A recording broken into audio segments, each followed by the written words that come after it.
As I'm reading the book, my antennae is up all the time. I'm always looking for an interesting story somewhere.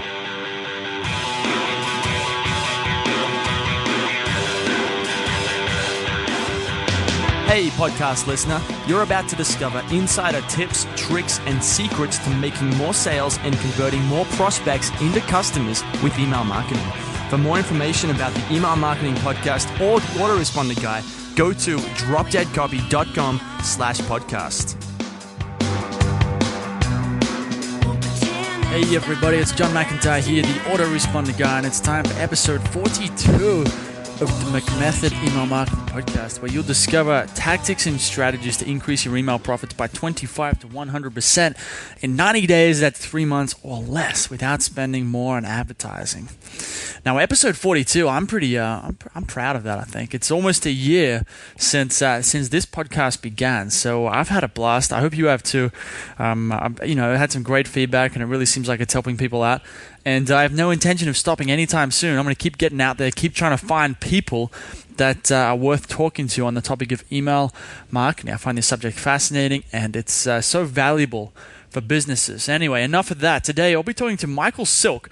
Now, Michael he's a bit of an underground copywriter, and he came to me out of the blue. He'd been on my email list for a while, and he just started giving me, he was just giving value. It was just fantastic. He comes to me and he's like, well, I've got this great ebook on how I write these fun emails, and get this, he does it he writes emails for an 8-figure information marketing business. So that was his little hook as he started talking to me via email. He writes emails for a very, very big business, and I found that very interesting. And he included an ebook in his email called Fun Emails, and basically it was about how to write entertaining emails and how to find those ideas. So being a podcaster and being an email marketer, I thought, well, hang on, this guy knows his stuff. This guy's doing some really cool work with these people.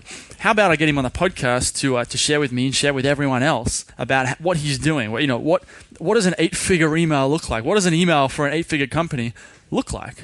And it turns out it's not actually that different from emails that you might need to write or you might want to write for your company. So we're going to talk about that in this episode, and it's really step-by-step stuff. I had a great time talking to Michael, and he's I really enjoyed it. I learned a lot from it, and there's some nifty ideas, I guess, really nifty ideas of how to find weird and wonderful and like little pattern interrupts that you can use in your emails, weird stories you can tell. So it's going to be a great episode. To get the show notes for this episode of the McMethod Email Marketing Podcast, go to themcmethod.com/42. Now, if you want to leave an iTunes review, a 5-star review, you would put a massive smile on my face. I'll be over here in Thailand, and I'll jump for joy outside while the chickens crow, the roosters crow in the morning, something like that.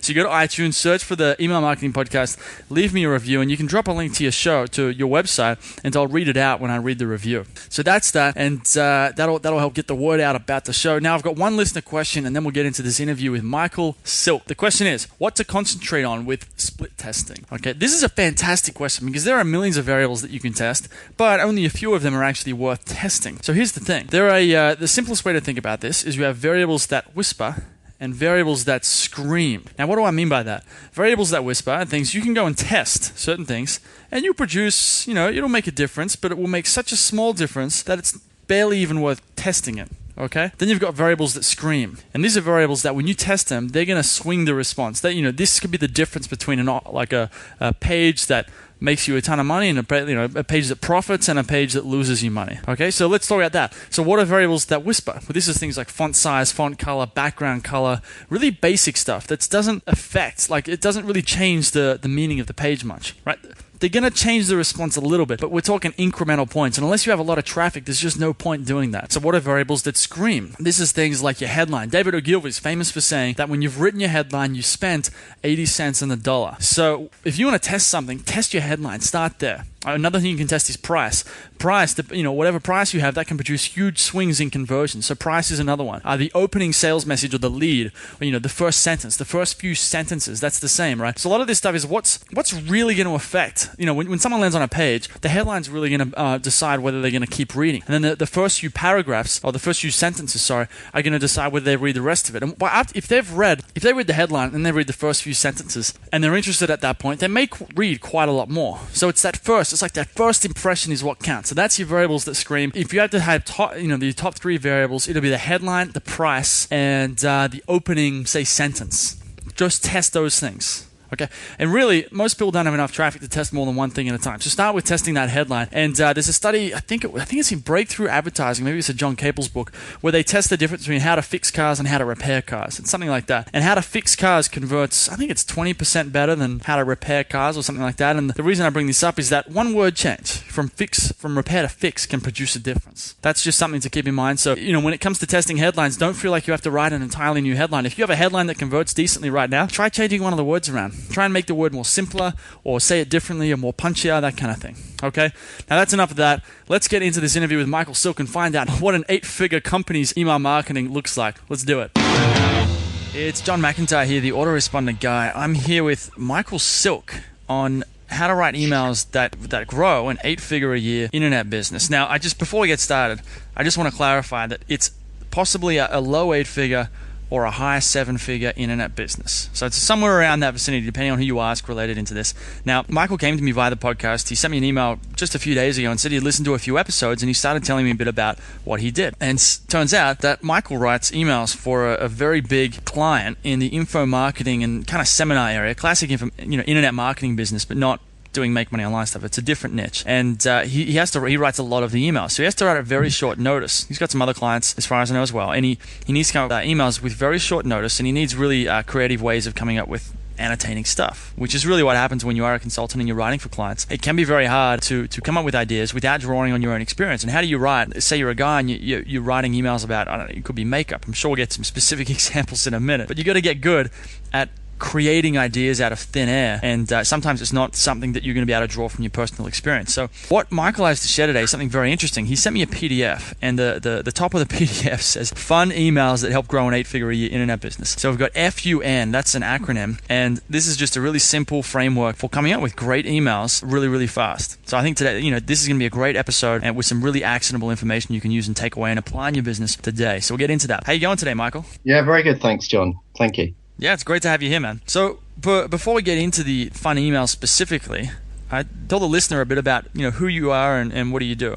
Yeah, sure. I've been freelance copywriting now for 9 years, just shy of 10 years. My income all comes from, I do the freelance thing. I have clients in different niches, different industries. Every day I'm writing copy, whether it's for email, for sales letters, could be for video sales letters. But a big part of online business now, and as you know, and probably what your listeners are all interested in, is the email marketing. I'm pretty much doing that every day, writing multiple emails every day for different clients. And I have to be quite inventive in coming up with the content, and that's where my acronym comes in. Okay, so I'm curious, how many emails are you writing a day, and how long does, say, on average, I don't know if there is an average, but how long on average do you write an email? It depends day to day. We're talking now, it's just gone 1 o'clock in the afternoon here. I'm based in the UK. This morning I've written 4 emails, 3 for a client and 1 for my own list. The writing of the emails, to my mind, is the easy bit. The hard bit is coming up with the ideas. If you already have like an idea slotted away in your mind, for me, writing the email is fairly straightforward. Yes, there is a time component to it, but I can, if I'm doing client emails and I already have some ideas sort of lodged away in my brain of particular themes, then I can do the email sort of in 20, 25 minutes. Sometimes I haven't got the ideas, and it's a little bit more challenging. And sometimes I do have an idea, but it's kind of, I'm not quite sure about it. It could take an hour to write the email. So if that answers your question, it's kind of varied. But the challenge to me is not so much writing them; it's coming up with the ideas. That's a great point. I think a lot of people would sit down, and I've certainly had this problem before. I sit down and I want to write an email, but I just don't know where to start. Like I'm tongue-tied because I've got no idea how to start the email. I've got no concept for it, and I have my own ways of kind of overcoming that. But today we're going to talk about these fun emails. So tell us, what in the world are these fun emails? Well, that was just kind of it's kind of an acronym I've come up with, and I think it's kind of sits pretty well with the kind of a lot of the emails I write. And fun stands F.U.N. is an acronym for F stands for fun, kind of clue in the title, right? So the emails I write, I try to make them fun. The U stands for unusual, so I try and make them kind of a little bit quirky, a little bit there's sort of a novelty value to them, entertainment value, interesting, So they're not just kind of dry and boring. I want people to kind of get something out of them, and a little bit of an enjoyment spark just for the reading of them. Yeah. And N stands for noticeable, and that really relates to the subject line of the email. I want to kind of the email subject line. If someone's opening up their email inbox and they've got 10, 15 emails or even 5 emails sitting in their emails box ready to be opened, I actually want my emails to be opened last in the list, and I can come on to the reason for that in a minute, but I certainly want it to be noticeable. Okay, interesting. So, all right then. Well, an interesting way I think of diving into this is like really kind of framing up. If you were sitting, you wake up in the morning and you've done your morning routine, and you're sitting down at your desk at your office, and you're ready to write an email for a client, and what do you do? How are you coming up with these ideas? Do you go through F, start with F and then do U and then do N, or what pops into your head when when you begin writing an email? That's a good question, actually. No, I don't have a particular framework or protocol or process I go through as such. It's not like I'm doing it sort of like paint by numbers style. A lot of my ideas come from reading. I read a lot related to marketing and just fiction books, and I'm just interested in like personal development books. I'm interested in a lot of subjects. So I think by nature I've got a very curious mind. And when I'm reading books, they could be completely off the topic of what I would be writing, for the client, their particular business, their niche. But as I'm reading the book, my antennae is up all the time. I'm always looking for an interesting story somewhere, or an interesting idea or insight, or the way that sometimes it's just interesting the way someone's written something else somewhere else.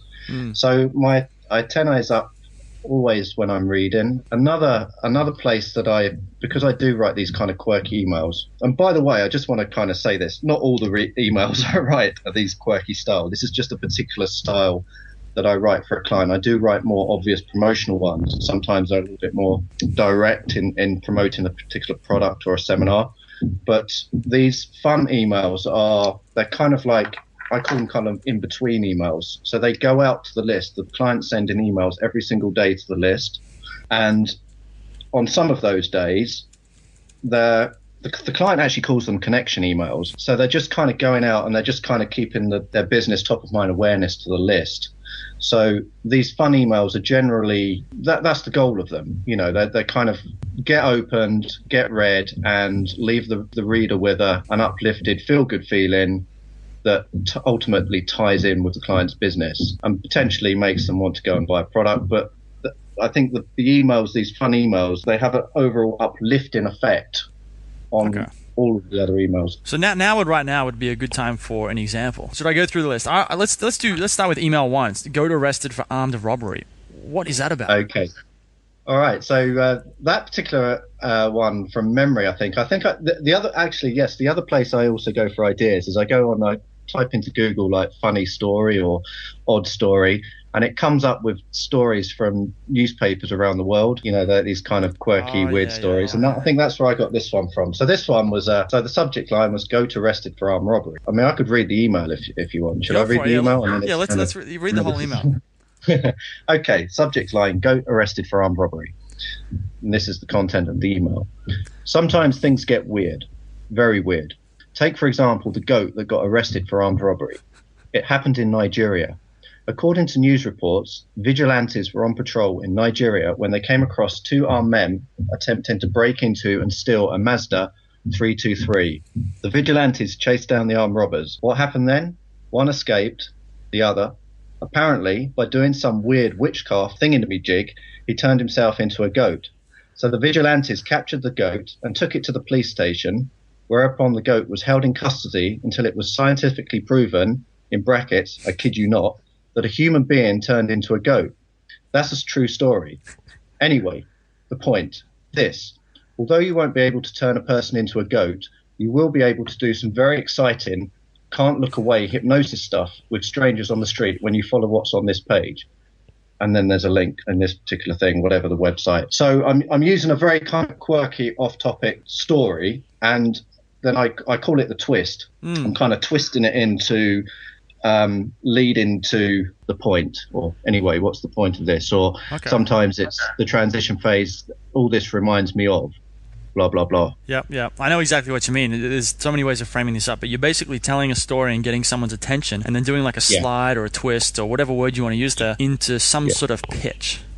That's right. And in this case, it's a very soft sell. It's almost like completely blind. And then that link, did that go to a sales page, like a long form sales letter? I believe it did at the time, yes. Okay. So would you do this? So this is a very soft email, and then you say you've got the more aggressive email. So would these go to a sales page, or do you sometimes take them to a content page with a video or article? It could be. And some of these you'll notice in the document that I don't think some of them haven't got a link at all.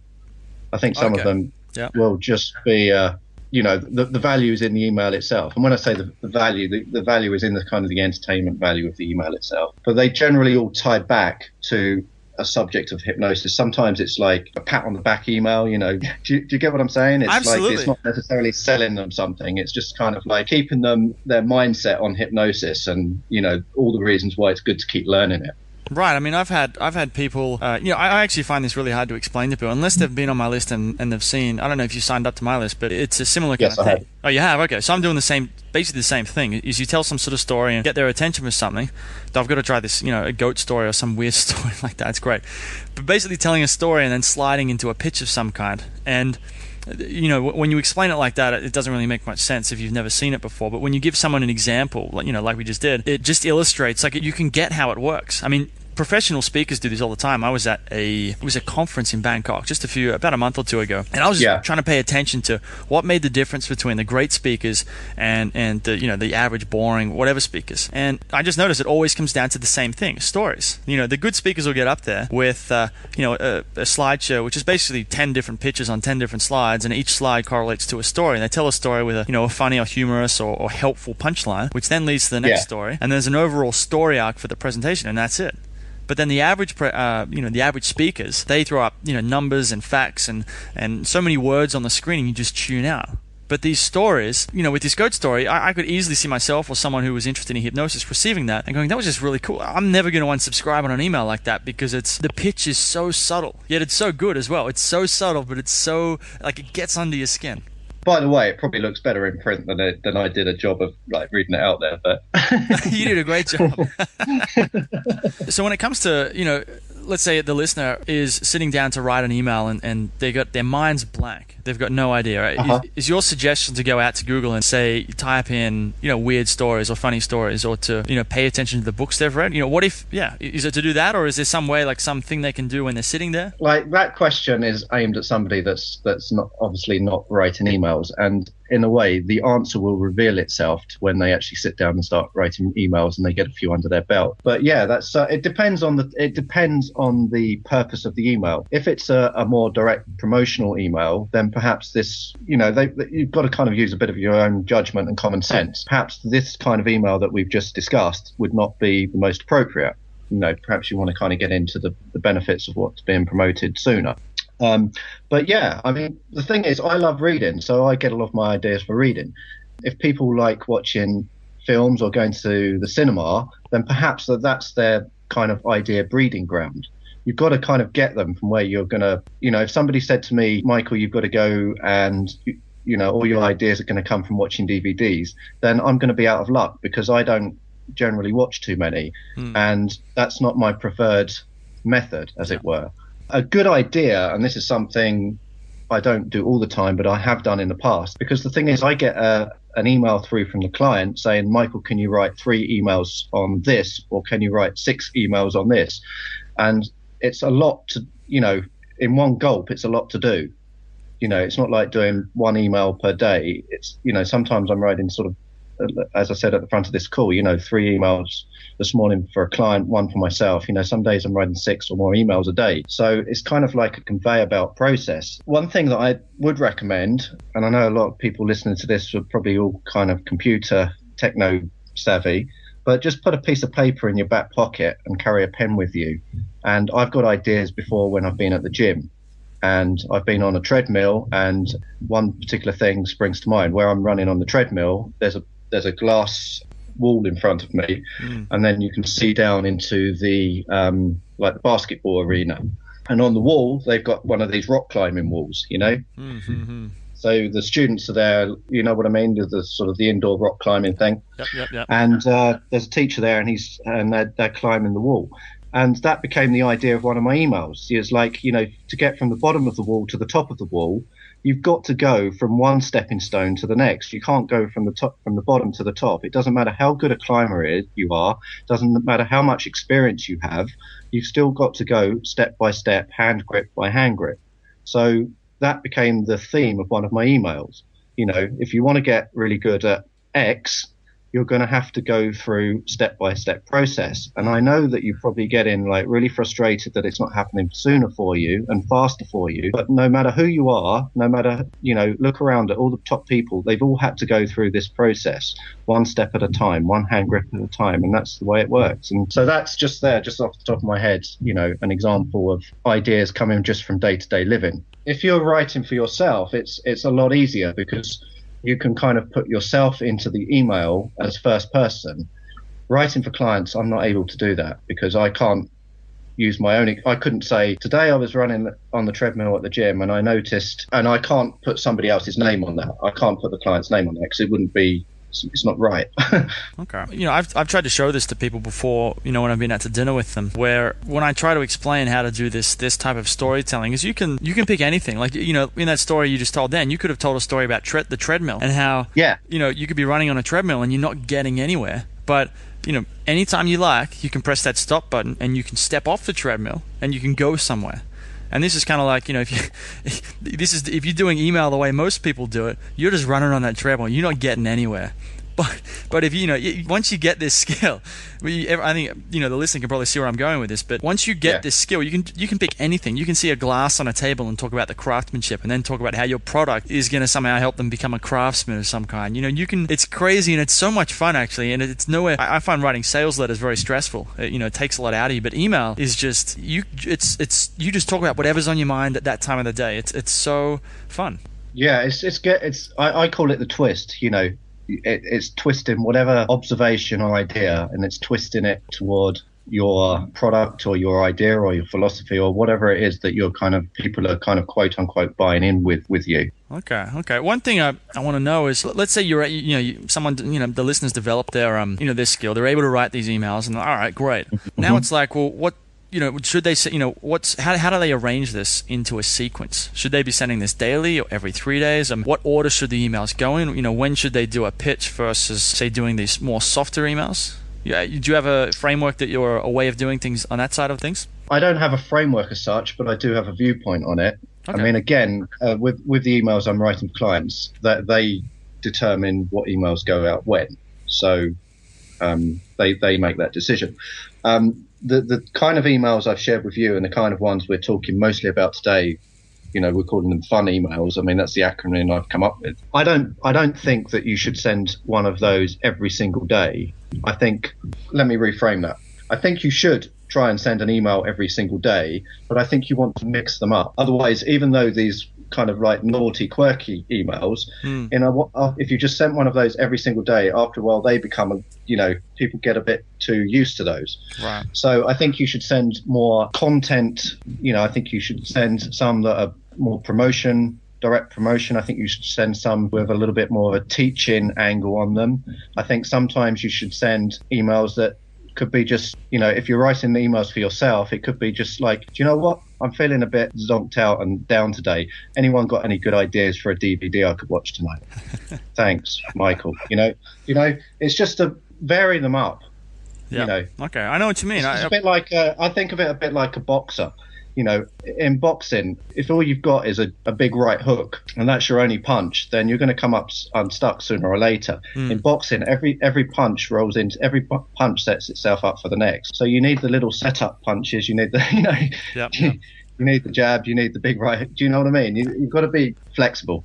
I think I made this mistake with my current email funnel, is that a lot of the emails, it's this story format, but they often take the same angle where I'm trying to give them a bit of help with their email and then slide into a pitch. But I think what I'm going to do is redo it next year, and the idea is the whole thing will vary. So some days, you'll get an email which will teach you about something to do with email marketing, and then it will slide into the pitch for the product. But then the next day you'll get some weird ass email about a funny story, like you just said, and then another day you could have an inspiring inspiring story about, say, Abraham Lincoln, which is it's an email I've got that's really popular. And so every day you're getting something different. Another day you could have the same classic kind of story email, but then instead of that going to a product, that could go to a content page, either a podcast or a blog post or some amazing free resource on the internet. So when someone opens your email and sees it in the inbox, you want them to kind of have that feeling like, oh, I wonder what's in there today. And you want to kind of keep them. You want to keep people guessing a bit, yeah, because otherwise people it's like, oh, too much of this, even too much of a good thing, people get kind of immune to it, Yeah, okay, absolutely. So you just always want to keep them guessing. Like, so marketing is all about pattern interrupts. People block out the banner ads. No one really clicks on banner ads these days because everyone's so used to them. But back when banner ads first started, I'm sure that when those games popped up on the on the side of someone's screen flashing, and people were clicking on them all the time because they weren't used to them. So it's kind of like this email strategy works. It works really, really, really well. But if you do it the same way every single time, it's going to lose its effectiveness over the course of the sequence. So one thing you mentioned when we got started was you wanted them to read your email last instead of first. Why is that? Yeah, I'm going on my own direct experience here because probably like a lot of people listening to this and like yourself, I get multiple emails every day. So I, get up and open up my email account and there's 10 emails there. Now, some of them are going to be, I get like these I'm not on Facebook, but I get these Facebook things. So-and-so wants to connect with you on Facebook, and it's like delete before I even open it. So some of them are like those, there's certain 2 or 3 I can just delete because I just know I'm not going to be interested in them. There's going to be certain others. There could be one from, a personal friend, and there's going to be other things in there. The lists I'm signed up to, but I kind of know what their email is going to be like, and I kind of open that. But there's certain emails that I get that I'm on lists for. There's certain emails that are very rare. I'm really looking forward to reading that one, and I want to. It's like the treat. I want to open that one last because I want to be able to savor that one. It's like I want to have time to properly read that one because I know I'm going to enjoy it. The others, if I'm opening them before the last one, I'm like opening them, reading them, thinking in my mind, yeah, but I want to get to that other one. And I want people to, it's like, I've got one from so-and-so. That's going to be good today. I'll wait, I'll give myself, get these other ones out of the way, and then I can savor this one. Right. You've just nailed it. I mean, I was thinking that I do this all the time. I'll go into my email inbox and I clear out just little notifications first, and then I'll go through and reply to the emails that I can reply. Yeah, like stuff you've got to get done, it's just like, yeah, just get it out of the way because I want to get to the meat, which is like an email from my best friend back in, say, Australia or something, or it's a newsletter email from some company that I really, really want to read. You are so right. This is the equivalent of Gary Halbert's kind of sorting your mail over the trash can. People are sorting their email inboxes from they start with the crappy stuff, and the last few emails are the best ones, the ones they really care about. Yeah. So how do you do that? How do you make someone keep your email for last, or is this just a side effect of being really interesting and engaging? Yeah, it's just being continuously being the person that's like, oh, I love getting an email from that person, or and this again, no matter what company you represent or you're writing for, all the emails they want to become as if they're coming from a person. Either they like really jive with your personality, or you tell great stories, or and again sort of mix it up. So it's that they're always kind of like, oh, what's he got to say today? Yeah. Okay. Cool. Well, we're right on time about now. So before we go, tell the listener where he or she can find out more about you. And I don't know if you're offering this fun emails PDF anywhere on your site that we can link to. Well, I hang out online. My website is michaelsilkconsulting.com. So it's just my name, consulting.com, michaelsilkconsulting.com. Yeah, I do offer this report it's actually in one of my autoresponders, michaelsilkconsulting.com. Okay, fantastic. Well, I can have a link to your website, and I'm on the homepage now, so there's a squeeze page there. I suggest anyone who's listening goes to your site, michaelsilkconsulting.com, and signs up, and I'll have a link to your site in the show notes at dropdeadcopy.com, and as well a link to the PDF in the show notes at dropdeadcopy.com as well. Thank you. Thanks for coming on, Michael. I really appreciate it. It's been great. No, thank you, John. I've enjoyed it, and hope the listeners got quite a bit of value out of it. Hey everybody, thanks for listening. If you want to discover more insider tips, tricks, and secrets about driving sales with email marketing, sign up for daily email tips from the autoresponder guy. Go to dropdeadcopy.com/podcast. Sign up, confirm your email address, and I'll send you daily emails on how to improve your email marketing and make more sales via email. You'll find out why open rates don't matter and the 7-letter word that underlies all effective marketing and much more.